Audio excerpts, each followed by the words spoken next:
Temanya apa nih podcast, guys? Makan dakwan. Udah buka puasa ya? Tungguin. Aduh, lamben si ajannya udah tinggal sepiring ini.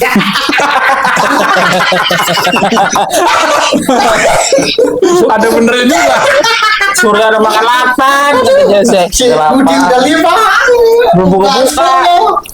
Aduh, tinggal sepiring. Kalau enggak kapan nih pulang orang? Aduh, ketambahan. Kamu kelaparan gitu. Ketambahan ngomong Peri lagi. Tapi gue ngeliatin lu sekarang beda loh, Sur. Beda apanya? Kayaknya agak-agak serem gitu. Oh iya. Makin negatif. Cerita khusus nih yang mau lo share ke kita nih. Gini. Ada yang menarik. Dulu, waktu kita ngobrol, sebenarnya on cam sih kayaknya waktu itu. Sayangnya episodenya harus dibakar. Cerita tentang pengalaman seorang surya. Pengalaman mistik waktu itu. Mungkin boleh diulang, Sur, ceritanya. Kan waktu itu kayaknya cuma gue yang denger, yang lain belum denger. Kok ini serius ya? Serius. Tolong dengerin baik-baik saya cerita karena ini mengandung bawang-bawang Mobile. Ketek gue.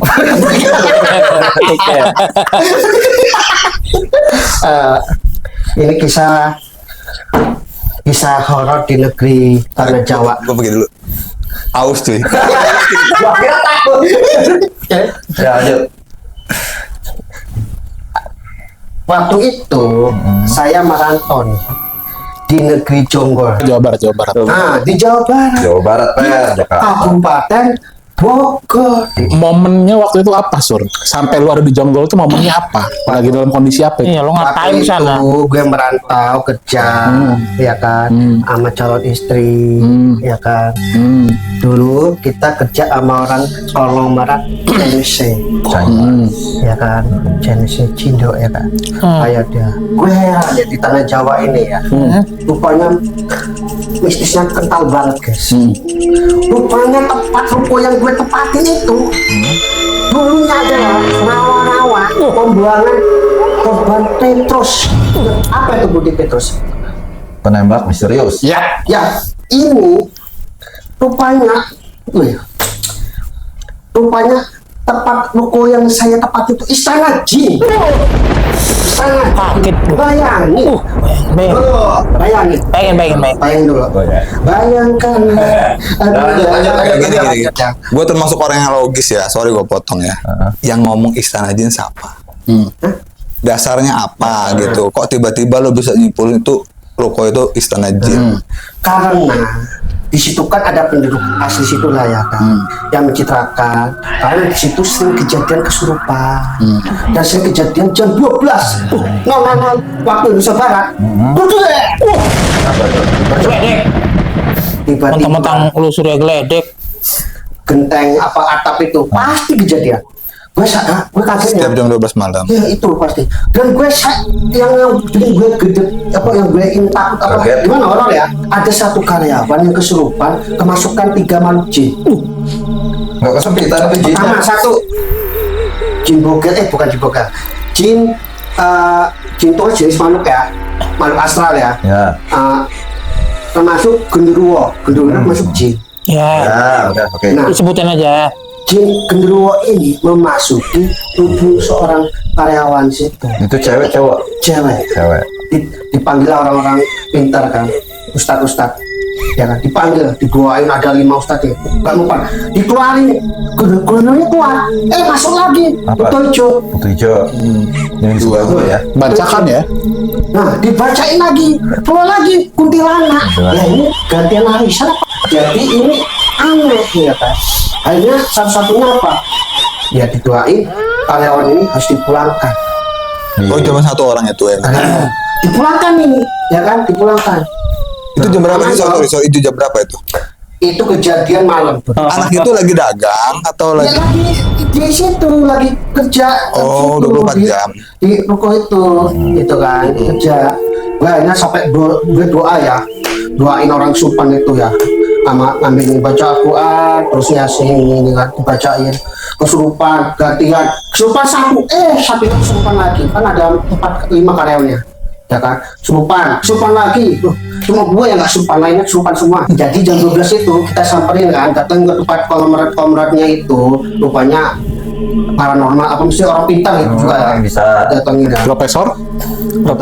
Bukan nggak, maksudnya masih ini kalau orang Jam 12 malam apa itu, namanya? jam 12 malam itu. Kalau marat, Oh, jam 12. pokoknya Anda satu kuncinya, jangan lupa sholat lah, itu kuncinya. Karena orang yang menjaga ibadahnya, menjaga ucapannya, pikirannya, baiknya insya Allah dilindungi. Dari situ gue yakin, oh mistis gaib itu ada ya, gaib itu. Tapi Makanya dari kejadian itu akhirnya lo pulang ke Lampung gitu. akhirnya karirnya pulang ke Lampung tuh yang kesurupan itu. Akhirnya setelah pergi tuh ada adik sisa 4 nih sama saya. Kesurupan lagi, besoknya lagi. Ya kan, kesurupan, wah kita pergi aja. Akhirnya apa? Udah pelangi masing-masing. Akhirnya saya juga pulang dong. 3 bulan, cuma 3 bulan saya bertahan. Horor setiap malam. Waduh, Setiap malam. aduh ngeri coy. Teror itu. Atapnya itu apa? Dari baterai apa? Itu Petir apa suara? itu kayak dilempar loh bro, dilempar jam 12 itu Atasnya ada pohon kelapa. nggak ada bro. Berapa Kayak ada lempar gitu loh. berapa lantai? 12 itu menurut kita itu ada mungkin kiriman apa santet atau apa nggak tahu ya, mungkin ada sirik apa gimana, mungkin nggak tahu ya, kita kan nggak mau berpikir jauh ya. Intinya itu horor di tanah mistis Jonggol, Pulau Jawa, Jawa Barat, Bogor. Itu pertama kali saya merasakan mistis. Jadi itu pengalaman hidup yang saya bikin, oh rupanya dari situ saya percaya kalau goib itu ada. Ya, kalau Selama ini saya nggak percaya. nah gini. Gua lempengin dikit ya, sebatas pengetahuan gua. Kalau dalam Islam itu wajib percaya goib. Kenapa? Di dalam Quran kan ada bahwa kita itu diceritakan bahwa tidaklah Allah menciptakan jin manusia hanya untuk menyembah kepadanya. Berarti memang jin juga ada. Gitu. Jadi kalau hal goib nggak perlu diragukan, itu pasti ada. Cuman menurut pengetahuan gua ada yang usil, ada yang ya situ-situ saya gitu. Jadi bukan gue nggak percaya dengan goib, nggak bisa. Kalau lo beragama Islam nggak percaya goib, sama juga lo nggak percaya Allah, sama juga lo nggak percaya isi Quran. Ya. Gitu. Tapi lu takut dari saat itu ya? Saya itu Manusiawi ya takut. sebenarnya ya gimana nggak takut ya, gue itu kan baru itu ngalamin kayak gitu. Seumur umur nggak pernah saya kesurupan 3 makhluk jin loh ganti-gantian. Doain sembuh, mau lagi. Wah, betul. Kira gua tiga-tiganya langsung masuk semua. Tapi ngeri juga. Jadi dia karena wadah ini ya yang kesurupan ya inilah badannya rusak banget, makanya dipulangkan. Ya, ada caranya sebenarnya. Cara meruqyah itu gue tetap punya pengalaman ya. Jadi orang peruqyah itu harus punya wudhu yang pertama. Suci. Harus suci. Kalau nggak suci, Iya, sama bisa aja ya, nggak bisa. Dia yang kesurupan. Yang kedua, yang di ruqyah juga harus, yang peruqyahnya juga harus menutup aurat. Nah itu. Sesuai syariat Islam ya. Sesuai syariat Islam. Berikutnya yang di ruqyah juga itu nutup aurat juga. Rupanya nggak bisa. Sama-sama tutup aurat. Sama-sama menutup aurat. Dan juga ya bacaan Al-Quran yang didoain. Air doa itu baca surah Al-Fatihah, Al-Baqarah, Al-Ikhlas. Saya ini ikut bantu nyembuhin orang kesurupan itu. Jadi bacain, dia kan di sini Ada titik-titiknya. Titik-titiknya ada tuh. Titik kelemahan biar setan tuh bakar ini ya ada tuh. Jadi di sini ditekuk di ini. Ada tempat-tempat. Lu pernah ngeruqyah ya? jin. Pernah. Ada itu. Iya. Ada ilmunya itu. Cerita Ber. Ada ilmunya. Mungkin Kalau nah, pandangan lu, dia ini masih ada sisa-sisa nggak sih jin yang Ya. kalau orang peruqyah itu sebenarnya tidak ini ya bisa kayak gitu, nggak bisa ngelihat orang ini baca punya ya. ini. Ya sesuai ilmu kan tuh ada ilmunya. Sesuai syariat Islam ya. Ya itu, yang penting dia menutup aurat tadi kan. Pertama dia harus bersuci, harus punya wudu ya peruqyah itu. Dan juga yang pertama ya dibacakan itu doa-doa itu di air bening itu diminumin, pasti dimuntahin sama dia. Kadang jin ini bisa menipu juga. Kadang dia bilang sudah keluar, rupanya dia ini belum keluar, masih ada di dalam. Ya, makanya ditanya ini namanya siapa? Makanya jangan Jelas, jangan bengong, jangan kosong. Enggak, yang gue dengar cerita kan dulu lu jarah makam nih ceritanya. Lu bawa jamaah nih kan. Terus ada pohon kesambar petir. Petir. bisa apa Awal mula Itu Sutadi itu, bukan Surya. Sutadi itu. tadi itu Beda. beda kan. Mungkin horor lagi. Lu gimana Per? Lu ada punya cerita horor nggak Per? Udah ya, saya ya. Justru dia ini Gak ada. praktisi Iya. ruqyah. Oh gitu. Tapi ya pernah ada pengalaman horor nggak? Kalau pengalaman horor itu dulu, Andai pun lu praktisi apa namanya Iya, ruqyah, pasti kan banyak kejadian-kejadian. Coba gak di share. Banyak kan begini sebentar. Gue lebih terfokus ruqyah itu tujuannya apa sih? kalau tujuannya sih ya untuk Salah. menyembuhkan ya. Ruqyah juga nggak harus kesurupan tadi ya. Misalnya kita datang ke orang yang minta ini ruqyah, ini doa, ini diruqyahin gitu. Nggak mesti kesurupan ruqyah itu sebenarnya. Nggak mesti harus apa yang ada di dalam itu dikeluarkan, itu tidak perlu. Kalau tidak ada muntah ya jangan dipaksakan muntah nanti kan malah Oh, bahaya. jadi reaksinya itu ada Reaksinya ada. Kalau muntah dia nangis. Ada yang Tawa Gue pernah sih 2 kali gue nemenin orang ruqyah. Raja bahasa itu. temen Kalau gua pengalaman ruqyah itu temen SMA. Beneran coy, namanya ruqyah. Temen gue SMA namanya Ruqyah, perempuan. Ya, ada lah Ruqyah kok. Ya terus Kalau saya pernah ini nanganin sekali aja orang tua itu pernah ini apa kesurupan. Ya cara menanganinya seperti itu ibu. Ya, karena mungkin banyak pikiran, melamun, Iya, ya itu gara-gara itu. wah, berarti cocok kita sudah bisa bikin konten misteri datangin ke tempat-tempat horor. Udah ada praktisinya coy. Jangan dulu lah, itu kan masih cara biasa.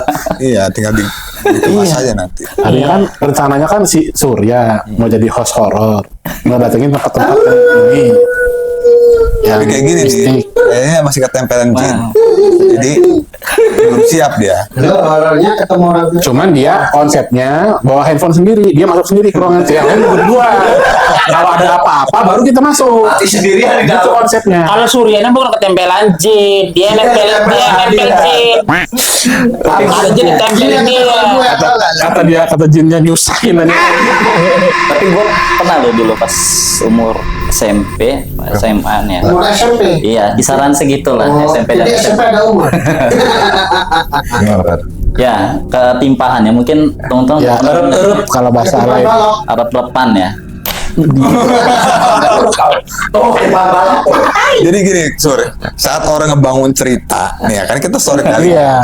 Jangan lu potong-potong. Iya. lanjut mas Ya, Dikasih kesempatan Kesempatan dulu. ngomong cerita. Kan? Iya. Tadi kan gila, lo udah nih kan. Sekarang Kan ganti. adil. mas Adi lanjut emang waktu itu posisi saya itu kalau misalnya capek ataupun sakit gitu. Ini posisinya sakit. Ya waktu itu sakit memang ya penting ya kalau sebelum tidur itu membaca doa. Pastinya akan berwudu. Ini lupa tidur aja posisi sakit, posisinya menghadap kiri. Terus kan senangnya sebelah kanan. Bukan nggak boleh. Tidak baik juga. Sunnahnya madep kanan. Kanan dan juga baik kesehatan kan. Dan juga pada waktu itu tidurnya menghadap kiri. Nah, mulai ini terjadi kan, ada yang bolak-balik. Itu kerasa sendiri. Dengar kayak kita mau teriak itu susah, tahan nggak bisa. Indiannya Bahkan sampai meluk itu setannya ya nggak tahu ya itu setan. Dari belakang, dari depan. Dari belakang peluk itu Rasanya. namanya merinding gitu kan. Mau teriak itu nggak tahu kalau bentuknya nggak karuan. Mau teriak, woi masih dipegang gini, wah gini telinganya merinding kan. Tahu-tahu lama-kelamaan bisa itu teriak. Ya itu rasanya paling rep-repan aja sih. Timpahan. Di badan nggak ada rasa itu namanya ketinggian Rata-rata sih kalau anak-anak Bisa jawab. panas tinggi biasanya begitu. Capean. ketinggian Capean, panas tinggi. mau teriak Sering Posisi tidur juga ngaruhin juga itu repan. Itu memang sih rep-repan itu gue ngalamin tuh.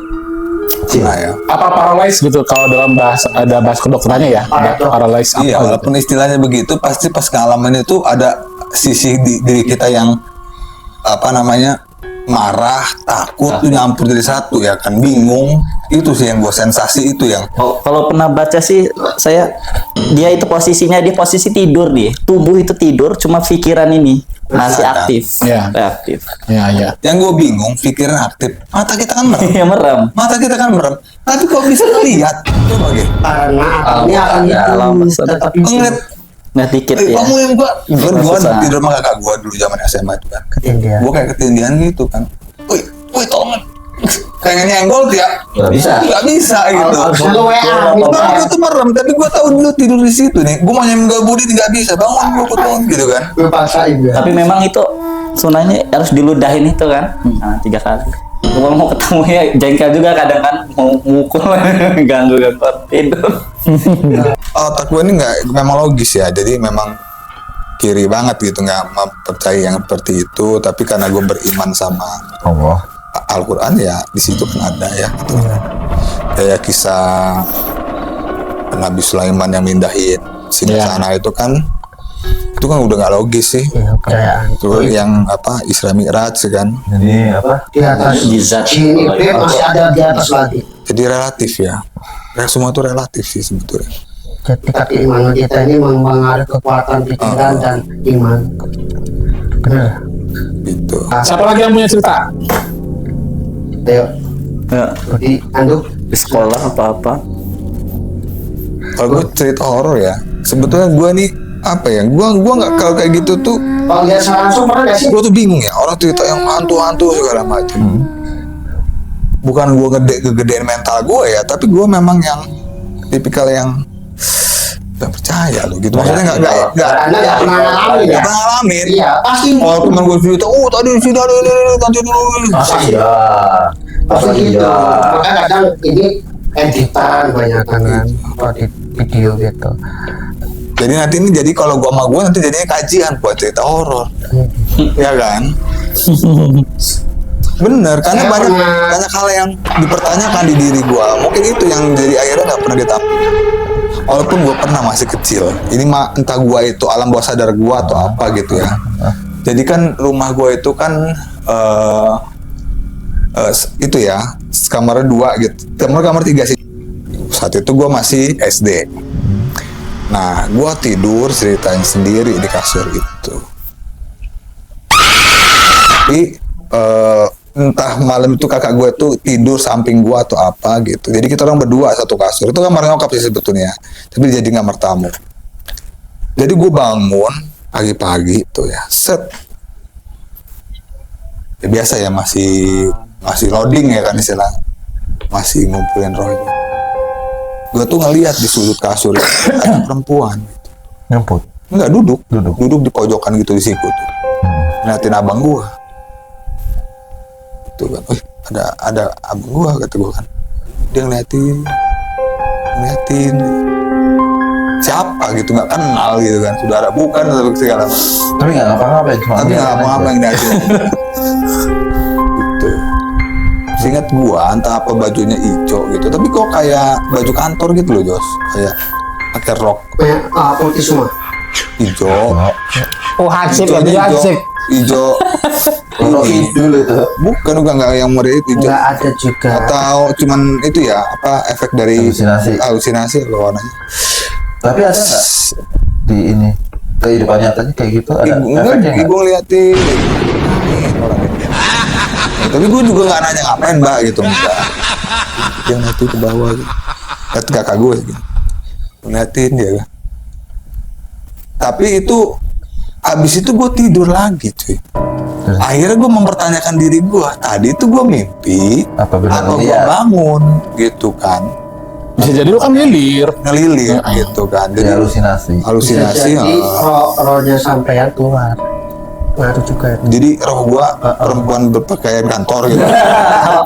Kan kita pernah lihat karena kadang mimpi itu timbul karena kejadian keseharian kita ini apa, capek, lelah, koma itu akan jadi satu, akan timbul lah efek-efek yang Fata Morgana lebih itu ya. baik, lebih manis seperti itu aja.